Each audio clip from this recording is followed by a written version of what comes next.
नमस्कार। इस वक्त की सबसे बड़ी खबर उत्तराखंड के चमोली जिले से। हमने आपको बताया था कि ऋषिगंगा नदी पर झील बन गई है। अब नई खबर यह है कि ऋषिगंगा नदी से झील का ये पानी धीरे धीरे करके ओवरफ्लो हो रहा है।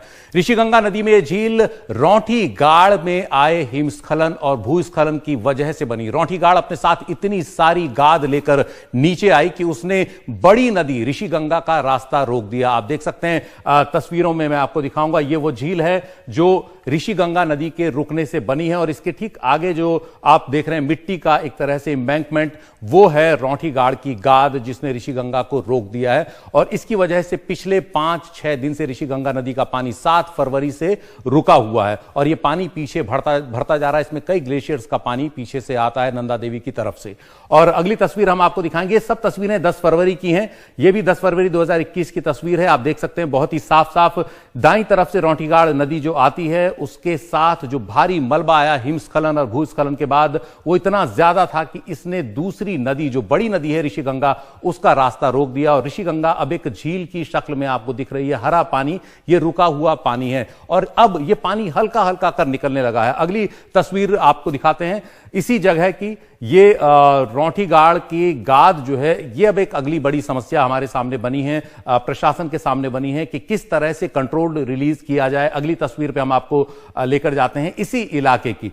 तो ये एक चिंता है। ये झील की करीब से तस्वीर है। आप देख सकते हैं झील का पानी रुका हुआ है और इसके आसपास पेड़ भी हैं और ये पानी जो है अब यहां पर लगातार दबाव बढ़ा रहा है उस एम्बैंकमेंट पे जो ऋषिगंगा जो रौंठी गाड़ की गाद से बना हुआ है। और तस्वीर आपको कुछ क्लोजअप दिखाते हैं इसी के। ये देखिए, ये आपको पता लगेगा वो पूरा इलाका। एक तरफ से रौंठी गाड़ आई अपने साथ भारी गाद भारी मलबा लेते हुए और दूसरी तरफ ऋषिगंगा नदी रुक गई, उसका पानी आगे नहीं आ रहा, जबकि रौंठी गाड़ का पानी आप देख रहे हैं आगे आ रहा है। इसमें बड़ी नदी ऋषिगंगा नदी है जिसमें पानी ज्यादा होता है। अगली तस्वीर आपको दिखाते हैं। अगली तस्वीर उसी इलाके की। एक बार फिर आप देख सकते हैं कि वो पीछे हरे रंग से झील जो है ऋषिगंगा की वो बनी हुई है और इधर से रौंठी गाड़ का पानी धीरे धीरे निकल रहा है। इस पूरे मामले को बहुत करीबी से, बहुत अच्छे तरीके से, बहुत ही वैज्ञानिक तरीके से समझाया हमें डॉक्टर नरेश राणा ने, जो खुद उस जगह पर पहुंचे हैं, ग्राउंड जीरो जहां पर यह नदी रुकी है। आप देख सकते हैं डॉक्टर नरेश राणा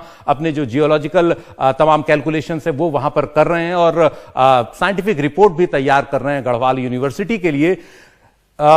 डॉक्टर नरेश राणा ने हमें एक और रिपोर्ट स्पॉट से भेजी है इस झील को दिखाते हुए, ये बताते हुए कि क्या इससे हमें चिंता करनी चाहिए तो कितनी, और प्रशासन को जल्दी से जल्दी क्या करना चाहिए। Exclusive report, ground report, doctor Naresh Rana, geologist, Garhwal university. देखिए स्पॉट से। मैं ऋषिगंगा की तरफ हूँ। ऋषिगंगा के राइट बैंक पे मैं खड़ा हूँ और ये ऋषिगंगा, अगर आप थोड़ा सा इसके डाउन स्ट्रीम में जाएंगे तो आप देखेंगे कि वो जो उस तरफ से रिवर आपको दिख रही है या वैली दिख रही है,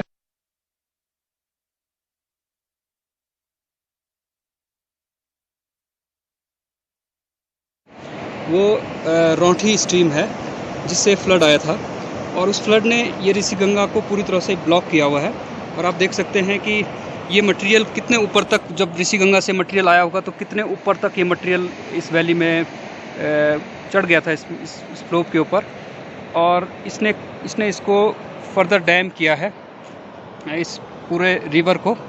और हमारा डाउट ये था कि ये, हम जब दूर से इसको देख रहे थे तो हमें लग रहा था कि शायद ये कोई बहुत छोटी लेक हो सकती है, लेकिन यहाँ पे मैं कह सकता हूँ कि ये एक बड़ी लेक अभी बन चुकी है। इससे क्या खतरा होगा इसको तो एस्टिमेट करना पड़ेगा, लेकिन ये अभी इसका साइज़ मुझे लगता है कि कम से कम इसकी जो लेंथ होगी रिवर के अलोंग, कम से कम इसकी 200 मीटर से ऊपर ज़्यादा इसकी लंबाई होनी चाहिए। और अगर हम ये जो डैम जिसने इसको ब्लॉक किया हुआ है,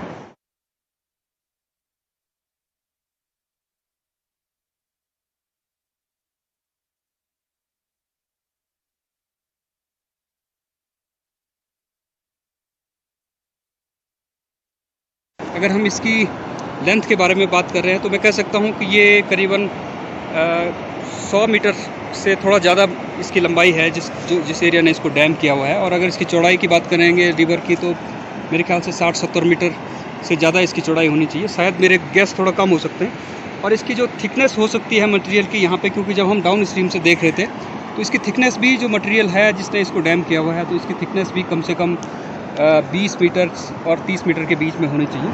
तो लेक ये बन चुकी है और अभी अच्छी बात यह है कि इसमें से पानी स्पिल हो रहा है, तो ये अब आगे ऐसा ज़रूर है कि ये आगे अब और आगे नहीं फैल रही होगी, जितनी लेक है अभी उतनी ही है।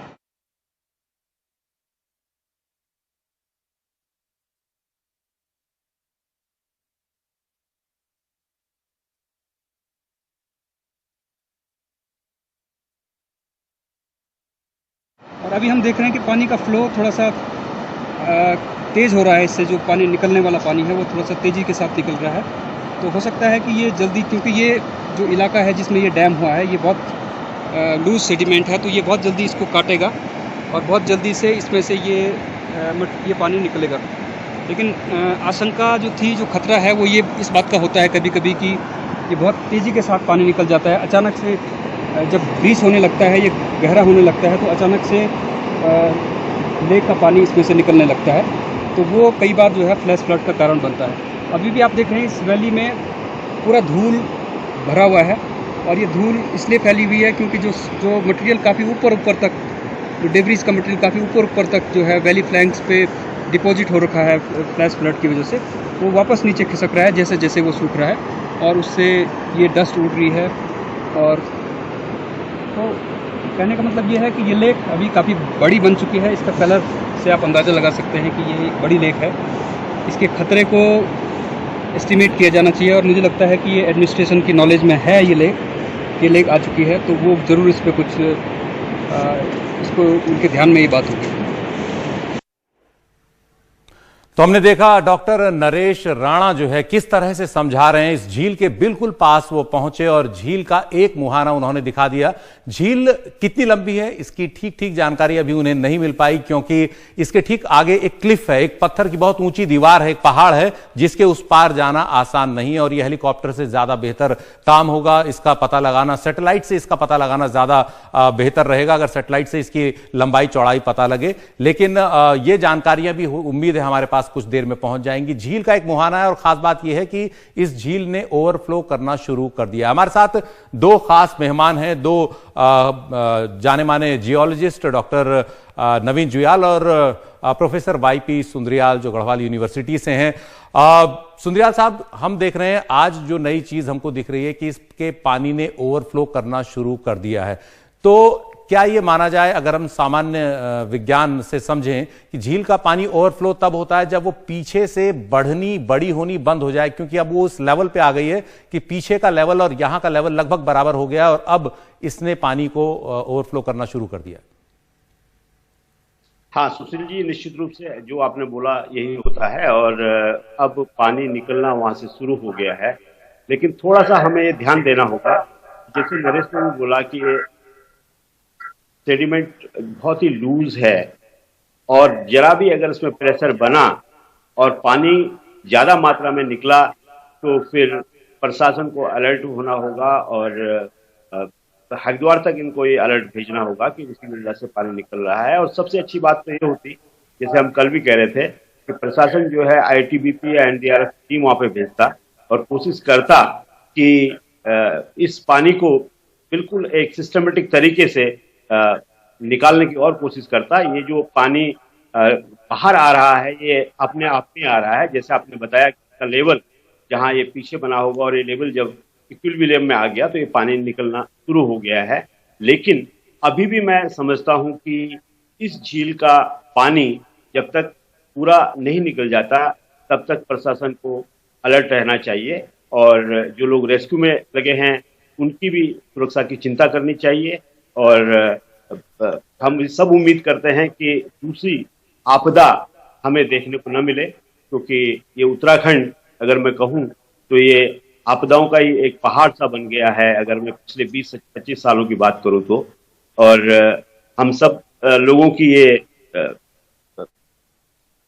शुभकामनाएं जो है प्रशासन और रेस्क्यू वाले उन सब लोगों के साथ हैं कि जिस कार्य में वो लगे हुए हैं उनको सफलता मिले और एक आपदा जो कि सामने दिख रही है वो ना आए, इसके लिए हम प्रार्थना कर सकते हैं। जी, हमारे साथ डॉक्टर नवीन जुयाल भी हैं। जुयाल जी, आपने भी इस पूरे इलाके में काम किया है। जिस तरह का लूज सेडिमेंट हम देख रहे हैं, ऋषिगंगा झील बोलेंगे अब इसको, ऋषिगंगा झील पर यह लूज सेडिमेंट कभी भी टूट सकता है, कभी भी ब्रीच हो सकता है। कितनी संभावना है इस चीज की, कब तक ऐसा हो सकता है? क्या इस तरह के और उदाहरण हैं जिन्हें देखते हुए हमें सचेत होना होगा और एनडीआरएफ को तुरंत वहां पर हेलीकॉप्टर से टीम और साजो सामान उतारना होगा और साइफन ऑफ करना होगा, पानी को झील से पाइप के जरिए या किसी अन्य जरिए कंट्रोल तरीके से निकालना होगा? सुशील भाई, बहुत अच्छी बात कही आपने कि हाँ, हमारे पास क्या उदाहरण है और सब जानते हैं कि एक झील जो है जिसका नाम था गौनाताल 1893 में लैंडस्लाइड हुआ था। गौनाताल बिरही नदी पे, ये छोटी ट्रिब्यूटरी है अलकनंदा की। और जैसे वो लैंडस्लाइड होता है 1893 में, आपको बताना चाहूंगा कि लेफ्टिनेंट कर्नल पुलफोर्ड रायवाला में बैठा हुआ था। उसने अपना एक इंजीनियर वहां भेजा और टेलीग्राफ की लाइन लगाई और उसको मॉनिटरिंग करना शुरू किया। कहने का मेरा तात्पर्य यह है कि जब उसने मॉनिटरिंग करी, उस टाइम में मॉनिटरिंग करी उस लेक की, और ये बताया कि 1 साल के बाद ये भरेगा, और भरे के जब भरता है लैंडस्लाइड वाला डैम जो 300 मीटर ऊंचा था बिरही के पास, दुर्मी गांव उसके पीछे है, कि उसने कहा जब भरेगा, भरने के बाद में जब पानी ओवरटॉप करेगा, जो सिचुएशन आज ऋषिगंगा में है, जब ओवरटॉप करेगा तो ये झील पार्शियली टूटेगी। मैं 1893 की बात कह रहा हूं।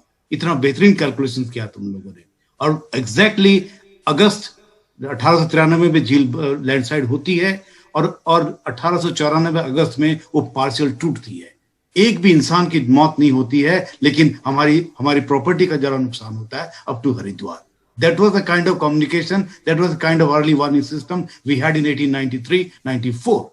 सवाल ये खड़ा होता है कि इस पर्टिकुलर झील को, पहले तो बात यह है कि जब बनी तो हमको पता ही नहीं चला बनी थी। ये तो हम, सुनियाल जी, मैं, सती एंड नरेश, हम बैठ के चर्चा कर रहे थे कि इतना मलबा अगर इस छोटी सी गार्ड से अगर आया है, जिसकी विध्वंसकारी ताकत हमने नीचे देखी थी, तो हमारी एक गट फीलिंग थी, जियोलॉजिकली स्पीकिंग, कि ये जो मटेरियल है एकोमोडेट नहीं होगा इस छोटी सी घाटी में ऋषिगंगा में, और इसने प्रोबेबली ऋषिगंगा को ऑब्स्ट्रक्ट किया होगा। इसलिए नरेश राणा का ये एक्सपीडिशन था 7 तारीख के बाद इस जगह में पहुंचने का। वो पहुंचा, पर उसके बाद हम ये चाहते थे कि व्यवस्था 2021 में एक अर्ली वार्निंग सिस्टम तो ना लगाए, पर एक वायरलेस सिस्टम तो लगा दे। इतने हेलीकॉप्टर्स वहां पे घूम रहे हैं ये बताने के लिए। मुझे थोड़ा बहुत शक है कि ये इस बात का हो रहा है कि जिस ढंग का सेडिमेंट वहां पे बैठा हुआ है, उस ढंग की कोलेस्टिंग तो शायद ना हो जो 1894 में हुई थी। परंतु कुछ भी कहना अभी संभव नहीं होगा, क्योंकि गर्मी बढ़ रही है, फरवरी का महीना खत्म हो रहा है, ऋषिगंगा का डिस्चार्ज बढ़ेगा। अगर ये पूरा का पूरा इंसाइज नहीं होता, पूरा बॉटम लेवल जो प्री एग्जिस्टिंग लेवल था, तो संभावना बनती है कि पीछे से धक्का पड़ेगा पानी का और ये बैरियर टूट भी सकता है। मैं डरा नहीं रहा हूं, पर सचेत कर रहा हूं। ये अभी भी वक्त है, हमको इसकी जो ओपनिंग है उसको रेगुलर ढंग से ओपन करनी चाहिए। मुझे आश्चर्य हो रहा है कि क्यों अभी तक लोग वहां तक नहीं पहुंचे, जबकि नरेश यहाँ 2 दफे पहुंच चुका है, बिना किसी असिस्टेंट के, बिना किसी सपोर्ट के। यही सबसे बड़ी हैरानी की बात है कि 7 तारीख की ये घटना है, करीब 6 दिन हो चुके हैं इस घटना को। रविवार की घटना के बाद आज शुक्रवार है और अभी तक हेलीकॉप्टर वहां गए तो क्या करने गए, अभी तक वहां कोई साजो सामान एनडीआरएफ का या प्रशासन का क्यों नहीं उतरा, क्यों वहां मशीनरी नहीं ले जाई गई और इस ऋषिगंगा से बनी झील को खाली करने की शुरुआत अभी तक क्यों नहीं हुई। हालांकि हमारी कल की रिपोर्ट के बाद यह जानकारी मिली है कि एनडीआरएफ काफी हरकत में आया है और उस जगह पर अब झील को खाली करने की तैयारियां की जा रही हैं, लेकिन इसमें इतनी देर लगती है जबकि हमारे पास आधुनिकतम साजो सामान है। डॉक्टर नवीन जुयाल ने जो जानकारी दी विरही गंगा और गौनाताल की, यह 1893 की बात है। आज से 127 साल पहले एक आदमी की मौत नहीं हुई। उस समय एक बड़ी झील बनी थी और इतना बढ़िया मैनेजमेंट था कि विरही ताल से 250 किलोमीटर दूर हरिद्वार में रायवाला तक एक लाइन, टेलीफोन लाइन उस समय बनाई गई थी ये बताने के लिए रोज कि पानी कितना बढ़ रहा है। और आज 127 साल बाद जब हमारे पास सैटेलाइट्स भी हैं, जब हमारे पास हेलीकॉप्टर्स भी हैं, हमारे पास आधुनिकतम साजो सामान है, तब भी 1 हफ्ता 5 दिन गुजर गए हैं, अभी तक झील को खाली करना शुरू नहीं किया गया है। ये कहीं ना कहीं कुछ ना कुछ एक तरह के इनर्शिया को, एक तरह की सुस्ती को व्यवस्था में दिखाता ही है। अब हमें देखना है कि कब प्रशासन चुस्त दुरुस्त होकर के इससे इस पानी को निकालने की शुरुआत करता है।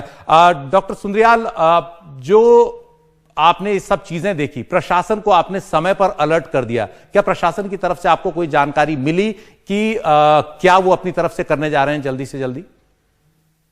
हाँ, प्रशासन, मेरे एसडीएम जोशीमठ से कल सुबह बात हुई थी और उन्होंने हमें ये बताया था कि उन्होंने राती में जो है आईटीबीपी के कुछ लोग वहां रवाना कर दिए हैं। लेकिन कल नरेश से बात हुई तो उसने बताया कि यहाँ पे अभी कोई ग्राउंड पे तो नहीं पहुंचा है, लेकिन 2 हेलीकॉप्टर रेकी करने के लिए आए थे। तो हमारा एक जो सोशल रिस्पॉन्सिबिलिटी बनती थी, हमने प्रयास किया, प्रशासन को हमने इसकी सूचना दी। और लगता है कि अब जैसा अभी आपने भी बताया कि आज शायद एक कुछ कोशिश करें कि उस झील से, जैसे डॉक्टर जुयाल साहब ने भी बताया, कि एक सिस्टमेटिकली तरीके, ताकि इसमें कोई बड़ा ब्लास्ट ना हो और नीचे कोई फिर कोई नई आपदा ना आए। जी, हम एक बार आपको फिर उसी ग्राउंड रिपोर्ट को दिखाते हैं जो डॉक्टर नरेश राणा ने भेजी है। झील के पास से किस तरह से झील वहां से ओवरफ्लो हो रही है, जो ऋषिगंगा की गाद से, सेडिमेंट से जो एक अस्थाई बांध सा ऋषिगंगा नदी पर बन गया और जिसकी वजह से झील बनी, वो कितना मजबूत हो सकता है, कितना कच्चा हो सकता है। एक बार फिर देखिए ये खास रिपोर्ट, ये वर्ल्ड एक्सक्लूसिव है एक तरह से उस जगह से डॉक्टर नरेश राणा का। मैं ऋषिगंगा की तरफ हूँ, ऋषिगंगा के राइट बैंक पे मैं खड़ा हूँ। और ये ऋषिगंगा, अगर आप थोड़ा सा इसके डाउन स्ट्रीम में जाएंगे तो आप देखेंगे कि वो जो उस तरफ से रिवर आपको दिख रही है या वैली दिख रही है, वो रौंठी स्ट्रीम है जिससे फ्लड आया था। और उस फ्लड ने ये ऋषिगंगा को पूरी तरह से ब्लॉक किया हुआ है। और आप देख सकते हैं कि ये मटेरियल कितने ऊपर तक, जब ऋषिगंगा से मटेरियल आया होगा तो कितने ऊपर तक ये मटेरियल इस वैली में चढ़ गया था, इस स्लोप के ऊपर।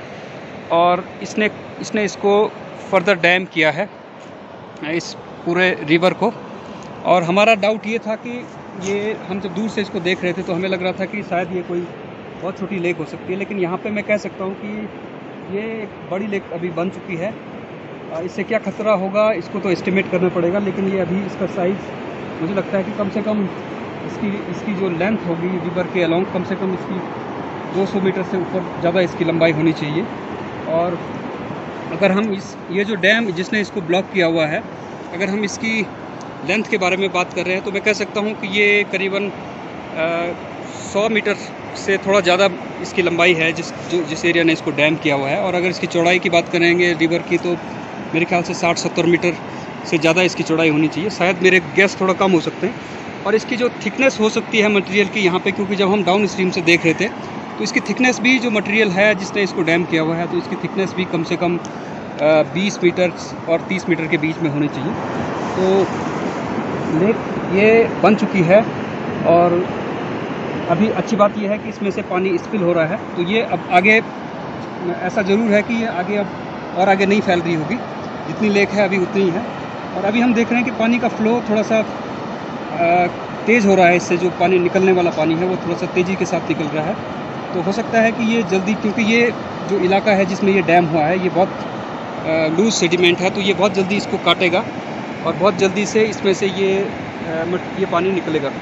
लेकिन आशंका जो थी, जो खतरा है, वो ये इस बात का होता है कभी कभी कि ये बहुत तेज़ी के साथ पानी निकल जाता है। अचानक से जब ब्रीच होने लगता है, ये गहरा होने लगता है, तो अचानक से लेक का पानी इसमें से निकलने लगता है। तो वो कई बार जो है फ्लैश फ्लड का कारण बनता है। अभी भी आप देख रहे हैं इस वैली में पूरा धूल भरा हुआ है। और ये धूल इसलिए फैली हुई है क्योंकि जो मटेरियल काफ़ी ऊपर तक, जो डेब्रिस का मटेरियल काफ़ी ऊपर तक जो है वैली फ्लैंक्स पे डिपॉजिट हो रखा है फ्लैश फ्लड की वजह से, वो वापस नीचे खिसक रहा है जैसे जैसे वो सूख रहा है, और उससे ये डस्ट उड़ रही है। और तो कहने का मतलब ये है कि ये लेक अभी काफ़ी बड़ी बन चुकी है। इसका कलर से आप अंदाज़ा लगा सकते हैं कि ये एक बड़ी लेक है। इसके खतरे को एस्टिमेट किया जाना चाहिए, और मुझे लगता है कि ये एडमिनिस्ट्रेशन की नॉलेज में है ये लेक आ चुकी है, तो वो ज़रूर इस पर कुछ इसको उनके ध्यान में ये बात होगी। तो आपने देखी ये एक्सक्लूसिव रिपोर्ट है ऋषिगंगा में जहां झील बन रही है, उस जगह से डॉक्टर नरेश राणा की जो जियोलॉजिस्ट हैं गढ़वाल यूनिवर्सिटी के। मेरे साथ खास मेहमान हैं डॉक्टर नवीन जुयाल, प्रोफेसर वाईपी सुंदरियाल और डॉक्टर एसपी सती भी फोन लाइन से हमारे साथ हैं। डॉक्टर सती, मैंने और डॉक्टर नवीन जुयाल ने जब एक डॉक्यूमेंट्री की थी अपर हिमालय में सुराई ठोठा के पास, तब भी हमने देखा था किस तरह से एक छोटी नदी ने धौलीगंगा जैसी बड़ी और विकराल नदी का रास्ता रोक दिया, और वहां भी जबरदस्त इस तरह की फ्लडिंग हुई थी। इस वाले इंसिडेंट को लेकर के आपका क्या कहना है, आपकी क्या ऑब्जर्वेशन है? 2-3 ऑब्जर्वेशन है मेरे।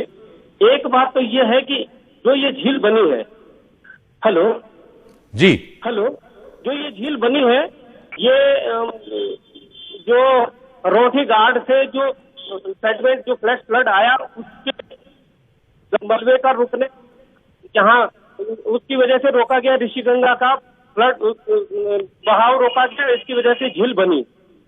आप ये मान लीजिए कि ऋषिगंगा में जो रोठी गार्ड में जो फ्लड आया, जो 7 तारीख को आया, इसका मतलब इस जो ये झील बनी है, इससे कहीं बड़ी झील जैसी स्थिति रोठी गार्ड में रहे, जिसने कि 7 तारीख का फ्लड लाया है। तो इसका मतलब ये है कि कोई बड़ी घटना 7 तारीख से पहले हुई है, जो अभी तक अननोटिस्ड है, जो ट्रेस करनी बहुत जरूरी है और जो कहीं भी ट्रेस नहीं हो पा रही है, पहली बात। दूसरी बात, जो ये झील अब बनी है, तो हमने ये देखा है, मधमेश्वर घाट की झील 1998 की झील भी देखी है, तब भी देखी। जब तक कोई बहुत एक्स्ट्रा एनर्जी का कोई ऐसी इवेंट न हुई हो, तो तब तक ये इस तरह से ब्रीच नहीं होगी। ये धीरे धीरे सिल्टेशन होगा इसमें झाड़ू में, क्योंकि संभावना ऐसी ही, अगर कोई अप्रत्याशित ऊपर से रॉकफॉल हुआ तो तब जाके ब्रीच होगी, अदरवाइज इसमें इतने बड़ी घटना होने की अब उम्मीद नहीं है। ये धीरे धीरे रुकेगा, ये ऐसे सेटअप हो जाएगी, अभी इसमें बहुत नहीं। लेकिन अगर ये स्थिति तब है जब ऐसी स्थिति एक ही जैसी हो। आप बताइए कि 3 दिन तक रिमोट सेंसिंग के सारे सैटेलाइट, सारे सभी कुछ टूल्स यूज किए जा रहे थे। अल्टीमेटली पता तो तब चला कि जब आपने ग्राउंड जीरो पे आदमी गया, फिजिकली जब गए तो तब चला। और रोटी गार्ड का, क्योंकि रोटी गार्ड में जा नहीं सकते, तो क्या अब तक आकलन नहीं हुआ है। जो ये झील है, ये झील का भी आकलन जरूरी है, लेकिन उससे ज्यादा जरूरी ये है कि रोटी गार्ड में जिस भी वजह से ये इवेंट हुई है, वो कारण अभी तक अननोटिस्ड है। इतना ज्यादा पानी, मलबा इतना बेग से जो नीचे लाई है, वो कोई और बड़ी चीज, वो इससे भी बहुत बड़ी। शुक्रिया डॉक्टर एसपी सतीश, शुक्रिया इस पूरे विश्लेषण के लिए। और हमारे साथ खास मेहमान रहेंगे, हम बात करने की कोशिश करेंगे एनडीआरएफ के चीफ प्रधान साहब से ब्रेक के बाद कि क्या एनडीआरएफ कर रही है। बने रहिए हमारे साथ, वक्त एक ब्रेक का।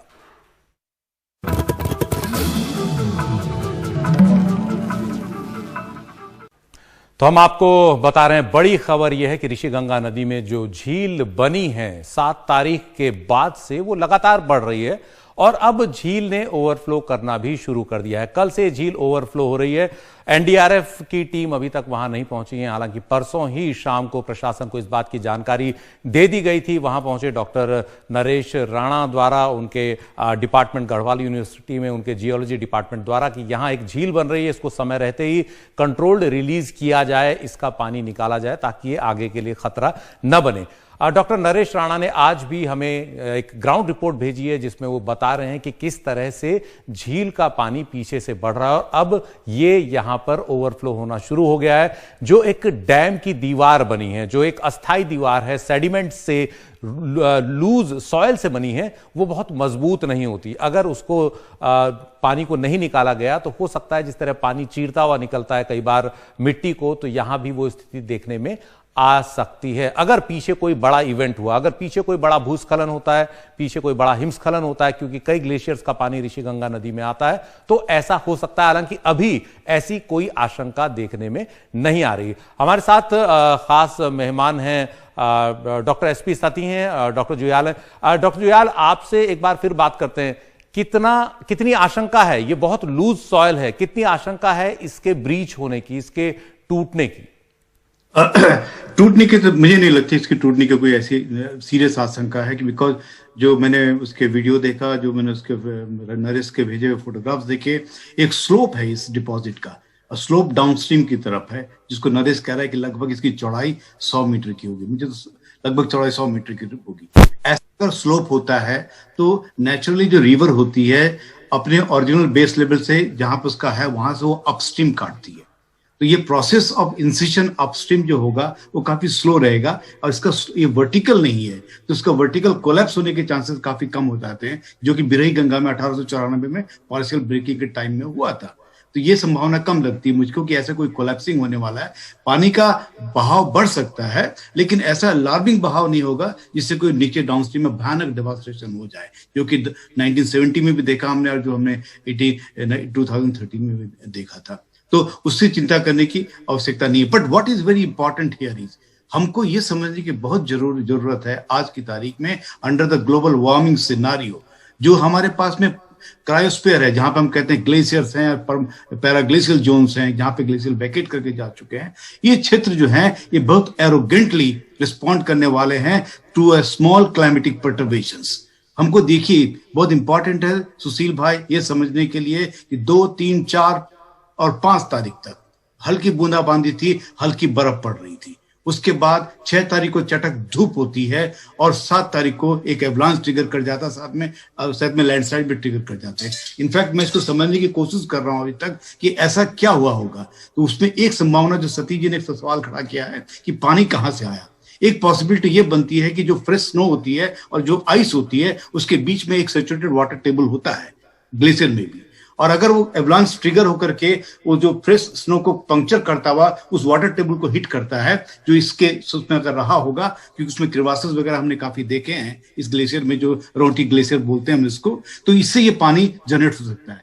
ग्लेशियर बहुत छोटा नजर आता है, लेकिन क्या होता है कि हमको इस ढंग की घटना से एक तो सवाल जरूर लेना चाहिए कि let us get into those other glaciers in the Himalayan region and try to understand that if this can happen to Ronti glacier, a small one, it can happen to a major glacier. आपकी बात एकदम सच है कि इसमें possible trigger some avalanches, because ये जो है यूनिक वैली है नंदा देवी नेशनल पार्क, जिसको हम लोग बाइस पे वो कहते हैं कि बोलते हैं ये वर्ल्ड हेरिटेज साइट है।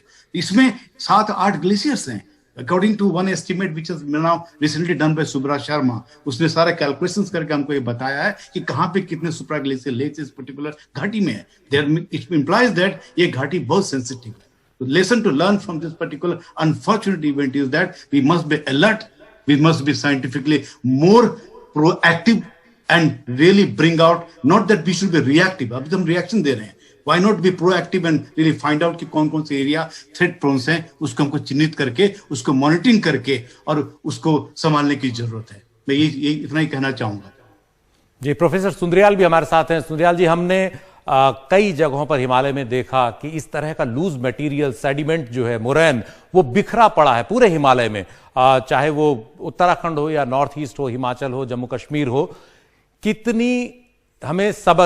कैसा सबक हमें लेना चाहिए इस तरह की घटनाओं से? लगातार सवाल उठ रहा है कि सड़कों को बहुत चौड़ा करने की कोशिश हो रही है, लगातार सवाल उठ रहा है कि हायर हिमालयाज में आपको बहुत बड़े डैम्स नहीं बनाने चाहिए, आपको बहुत बड़े मैन मेड स्ट्रक्चर्स नहीं बनाने चाहिए। केदारनाथ को हमने देखा, इस घटना को हम देख रहे हैं, इसके अलावा तमाम घटनाएं पिछले कुछ साल में एक्सट्रीम इवेंट्स के तौर पर सामने आई हैं। क्या सबक है और हिमालय में कितना मलबा बिखरा पड़ा है इस तरह नीचे ट्रांसपोर्ट होकर आने के लिए, जो किसी भी बड़ी परियोजना को कभी भी नेस्त नाबूद कर सकती है अगर कोई एक्सट्रीम इवेंट होता है तो? हाँ सुशील जी, पहले मैं आपका सवाल का जवाब ये दे दूं कि जो हमारा हायर हिमालय है, उस हायर हिमालय में billions of ton loose sediment पड़ा हुआ है, जो कि ग्लेशियर के द्वारा डिपोजिट किया गया है। और जैसे हम सब जानते हैं कि जलवायु परिवर्तन के कारण ग्लेशियर पीछे हटते जा रहे हैं और वो मलबा वहां पे जहां पे वो पहले थे आज भी वहां पे ढेर के रूप में खड़ा है। मैंने कल भी आपको बताया था कि जब थोड़ा सा भी इसको पानी मिलता है तो ये जो लूज सेडिमेंट है ये हैवोक क्रिएट कर देता है। वो हमने 2013 में भी देखा है और उसके बाद उससे पहले वाली घटनाओं में भी देखा है। मैं आपको एक चीज बताना चाहता हूं कि डॉक्टर नवीन जुयाल ने, हमने और सती ने और डॉक्टर वाशन एक ऑस्ट्रेलिया से हैं, हम लोगों ने पहली बार हिमालय से अलकनंदा घाटी में 13 बाड़ें 600 साल में आई हैं। 1970 की घटना हमको पता है, और अगर मैं 13 को भी जोड़ दूं तो 14वीं बाढ़ थी। इसकी बात मैं अभी नहीं कर रहा हूं। तो पिछले 600 सालों में और 2013 तक 14 बार अलकनंदा में बाढ़ आई हैं। ये हम लोगों ने 2013 अगस्त में, जून में केदारनाथ आपदा आई, इस पे हम काम कर रहे थे 2010 से, लेकिन 2013 में हम बता पाए कि इस क्षेत्र में अब तक 13 बार बाढ़ें आ चुकी, पहली बात। दूसरी बात, कल मुझे एक चैनल ने एक सवाल पूछा, थोड़ा सा सवाल उनका बहुत जेन्युइन था। उन्होंने मुझे कहा कि आप ये बताइए कि उत्तराखंड हिमालय हमारा जो है जम्मू कश्मीर से लेकर नॉर्थ ईस्ट तक, इसमें इतने राज्य हैं, लेकिन ये उत्तराखंड हिमालय ही जो है ये क्यों बहुत संवेदनशील है और बहुत ज्यादा आपदाएं यहाँ पे आती हैं? तो मैंने उनको उत्तर दिया क्योंकि उत्तराखंड हिमालय से जो बड़ी बड़ी नदियां हैं वो सबसे ज्यादा ड्रेनेज डेंसिटी उत्तराखंड हिमालय में भी गढ़वाल रीजन में है। और इसमें अलकनंदा, भागीरथी, यमुना, धौली, पिंडर, ये बड़ी बड़ी नदियां हैं। इनके साथ कई ट्रिब्यूटरी हैं, मैं ऋषिगंगा और रौंठी घाट का इसमें नाम नहीं ले रहा हूं।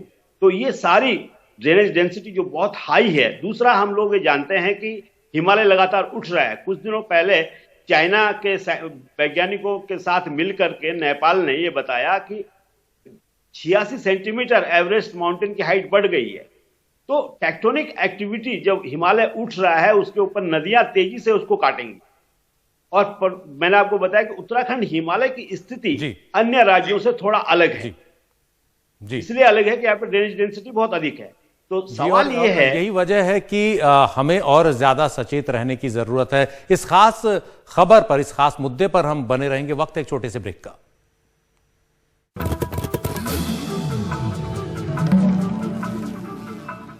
तो हम आपको बता रहे हैं इस वक्त की सबसे बड़ी खबर। उत्तराखंड के चमोली में ऋषिगंगा नदी रुकी हुई है और उससे जो झील बनी है उसमें पानी बढ़ रहा है और अब ये पानी स्पिल होना शुरू हो गया, यानी कि पानी निकलना शुरू हो गया। लेकिन चिंता की बात नहीं है।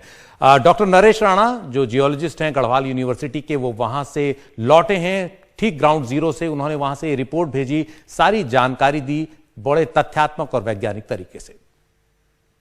मैं ऋषिगंगा की तरफ हूँ। ऋषिगंगा के राइट बैंक पे मैं खड़ा हूँ और ये ऋषिगंगा, अगर आप थोड़ा सा इसके डाउन स्ट्रीम में जाएंगे तो आप देखेंगे कि वो जो उस तरफ से रिवर आपको दिख रही है या वैली दिख रही है, वो रौंठी स्ट्रीम है जिससे फ्लड आया था। और उस फ्लड ने ये ऋषिगंगा को पूरी तरह से ब्लॉक किया हुआ है।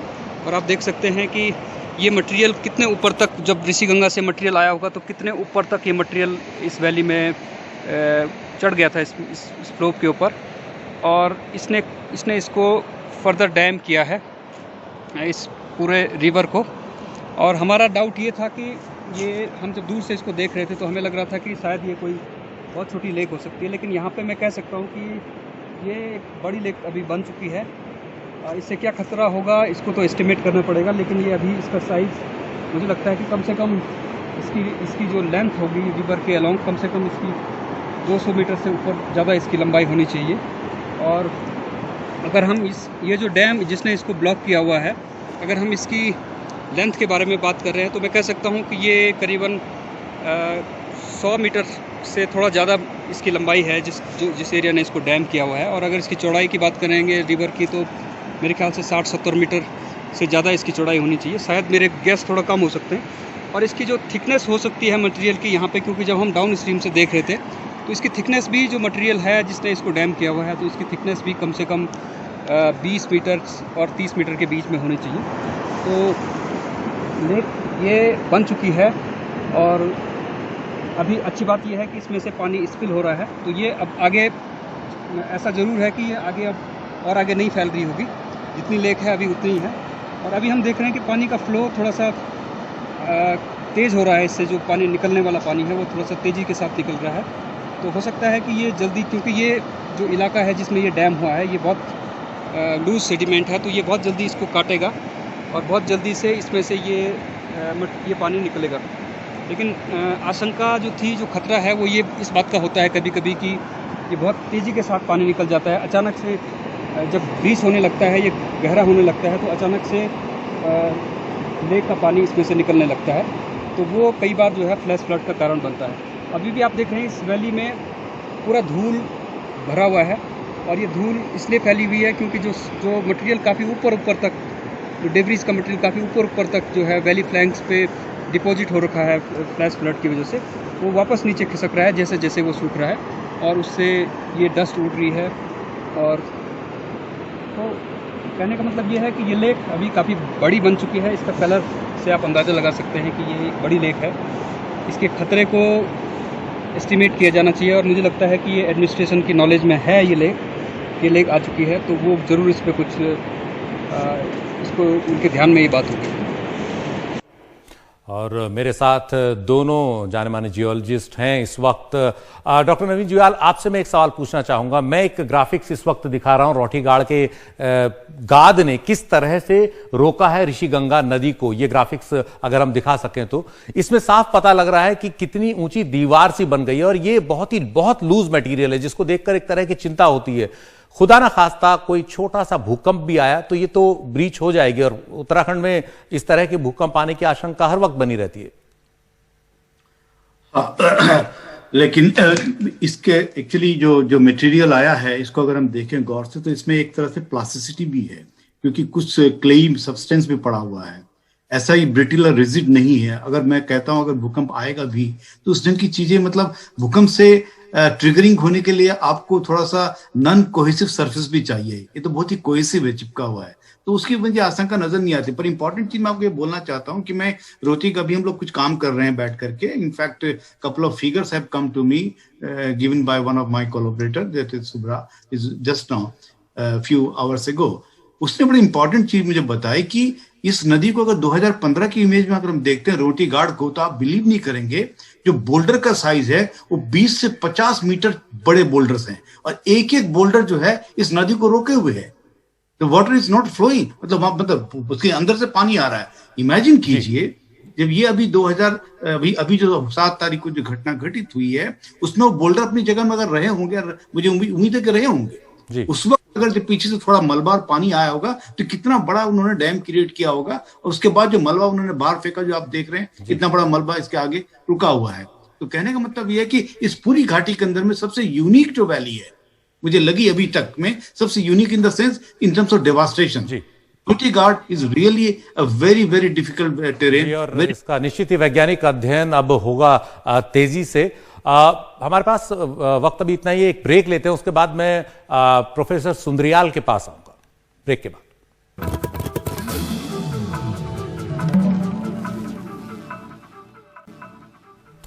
तो एनडीटीवी पर हम आपको बड़ी खबर दे रहे हैं। ऋषिगंगा नदी में झील एक बनी है और इस झील से पानी निकलना शुरू भी हो गया है, लेकिन अभी चिंता की कोई बात नहीं है। अगर कोई एक्सट्रीम इवेंट ना हो तो शायद इससे कोई चिंता नहीं होनी चाहिए।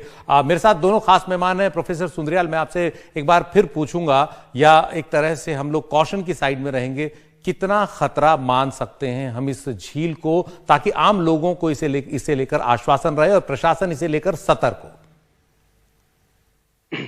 जी सुशील जी, जैसे कि डॉक्टर नवीन ने भी बोला, एसपी सती ने भी बताया, और जैसे उन्होंने कहा कि इसमें प्लास्टिसिटी है, तो अगर कोई छोटा मोटा अर्थक्वेक भी आता है तो इसकी एकदम से टूटने की तो संभावना नहीं है।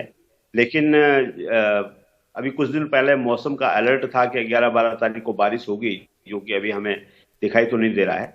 लेकिन अगर ऐसा कोई अनहोनी नहीं हुई तो ये झील जो है ब्रीच नहीं होगी, और क्योंकि इससे पानी रिसना शुरू हो गया है। लेकिन फिर भी प्रशासन की जिम्मेदारी है, और उस जिम्मेदारी को प्रशासन निभाएगा, ऐसा मेरा मानना है, ऐसी मेरी उम्मीद है। और इस झील का पानी तुरंत निकल जाए, और जिससे कि प्रशासन को भी थोड़ा राहत मिले, और जो यहाँ के लोग हैं उनको भी थोड़ा राहत मिले।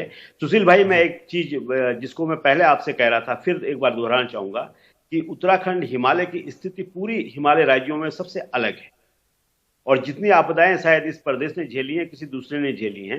तो मेरा ये उम्मीद है कि शासन प्रशासन से भी, और कि यहाँ पे ऐसे संस्थान, ऐसे विभागों को और मजबूत किया जाना चाहिए कि जो यहाँ डिजास्टर को मॉनिटर कर सकें। जैसे डिजास्टर मैनेजमेंट मिटिगेशन का कोर्स अगर गढ़वाल विश्वविद्यालय में खुल जाता है तो उससे बड़ी राहत मिलेगी। ग्लेशियोलॉजी का सेंटर जो खुला था, मैं आपसे फिर ये कहना चाहता हूँ कि डॉक्टर नवीन जुयाल ने डीपीआर तैयार किया था बहुत मेहनत से, और 2008 में वो खुला, और 2020 में उसको बंद कर दिया जाता है। तो ऐसे हमको ऐसे संस्थान बनाने होंगे जिनकी अकाउंटेबिलिटी भी हमको तय करनी होगी। बिल्कुल प्रोफेसर सुंदरियाल, ऐसे संस्थान बनाए जाने की जरूरत है जो इस तरह की घटनाओं पर, इस तरह की आपदाओं पर, हिमालय की खास जियोलॉजी पर स्टडी कर सकें। शुक्रिया डॉक्टर नवीन जुयाल और प्रोफेसर सुंदरियाल, डॉक्टर एसपी सती, और खासतौर पर डॉक्टर नरेश राणा, जिन्होंने स्पॉट से ये खास रिपोर्ट भेजी है ऋषिगंगा नदी पर बनी इस झील की। हम उम्मीद करते हैं कि प्रशासन, एनडीआरएफ जल्द से जल्द यहां मौके पर पहुंचेगा और झील का पानी कम से कम करने की कोशिश करेगा, कम से कम समय में, ताकि किसी तरह का खतरा न हो, क्योंकि नीचे सैकड़ों लोग अब भी राहत और बचाव के काम में जुटे हुए हैं। वक्त एक ब्रेक का।